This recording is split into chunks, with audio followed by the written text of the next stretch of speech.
បាទសូមជម្រាបសួរបាទពុកម៉ែបងប្អូនដែលគោរពស្រឡាញ់វត្ថុស័ក្តិសិទ្ធិទាំងអស់គ្នាបាទថ្ងៃនេះបាទខ្ញុំបានធ្វើវីដេអូបាទបង្ហាញជូនពុកម៉ែបងប្អូនដែលបានទស្សនាបាទប្រភេទស្ដេចបញ្ញាក្អែកអង្គរងបាទ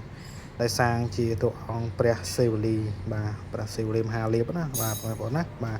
សម្រាប់ដាក់តាំងកន្លែងរស់ស៊ីលោកដូបាទហើយសារបាទ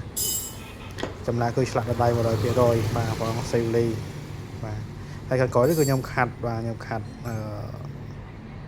លោងស្អាតបាទខាត់ស្អាតហើយដាក់ជើងតម្រហើយបាទសម្រាប់ដាក់តាំងនៅកន្លែងបាទរស់ស៊ីឬក៏តាំងអាសនៈហើយសម្រាប់ខាងនេះបាទលោកតាព្រះមនីសីបាទចង្ក្រមបាទហើយបញ្ញាក្អែកដូចគ្នាបាទបញ្ញាក្អែកក្រងដូចគ្នាបាទហើយខាត់លោងស្អាតដូចគ្នាបាទដាក់ជើងដាក់ឯនៅខាងក្រោមអញ្ចឹងបាទស្អាតហ្នឹងបងប្អូនណាបាទស្អាតខាត់ដលងស្អាតបាទប្រភពលោកតាក៏ស្អាតច្បាស់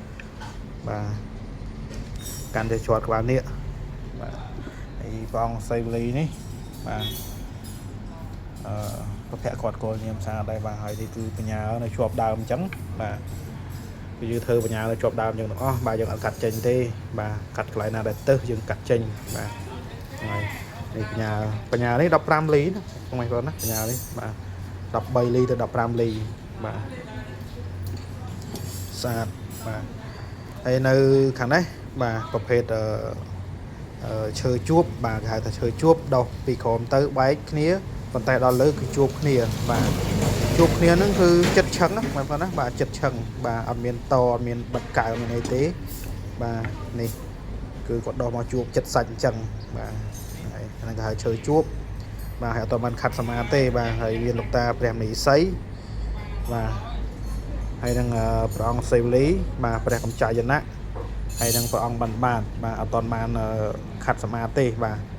ហើយបាទបងរៀបចំខាត់សមាហើយបាទដាក់ជើងនៅអីហើយយើងតាំងបាទប្រភេទដើមរាំងណាបងប្អូនណាប្រភេទដើមរាំងគោកយើងមិនមែនរាំងទឹកទេបាទបាទប្រភេទរាំងព្រៃណាមិនមែនរាំងភ្នំណាបាទគោកបាទស្អាតនេះបាទបងប្អូនមើលប្រភេទលោកតាអត់បានខាត់ហ្នឹងស្អាតប៉ុណ្ណឹងណាបាទហ្នឹងហើយសម្រាប់ពុកម៉ែបងប្អូនដែលគាត់ចង់ឆ្លាក់បាទឬក៏ចង់កំងតួអង្គផ្សេងបាទអាចតិតតមកខ្ញុំបានបាទតាមលេខ Telegram ខាងក្រោមបាទសម្រាប់ទីតាំងបាទនៅខាងស្រុកអង្គស្នូខេត្តកណ្ដាលបាទផ្លូវជាលេខ 4 បាទពុកម៉ែបងប្អូនមកចង់មកដល់ទីតាំងផ្ទាល់ក៏បានពុកម៉ែបងប្អូនមកផ្ញើឈើផ្ញើអីមកក៏បានបាទហើយធានាជូនបាទអត់ឲ្យបាត់បង់ក៏បានពុកម៉ែបងប្អូនទេបាទឆ្លាក់ហើយគឺផ្ញើជូនពុកម៉ែបងប្អូនវិញបាទពុកម៉ែបងប្អូនគ្រាន់តែវេបច្ច័យមកគឺខ្ញុំផ្ញើបានជូនវិញអញ្ចឹងណាបាទហើយដាក់ជើងរហើយបាទស្អាតបាទហើយសម្រាប់ពុកម៉ែបងប្អូនដែលគាត់ចូលមើល Channel YouTube របស់ខ្ញុំបាទសូមជួយចុចជាវម្លប់ពីបងបាទសញ្ញារូបកណ្ដឹងបាទដើម្បីទទួលបានវីដេអូថ្មីបាទអរគុណច្រើនបាទជំរាបលាពុកម៉ែបងប្អូនអរគ្នាបាទ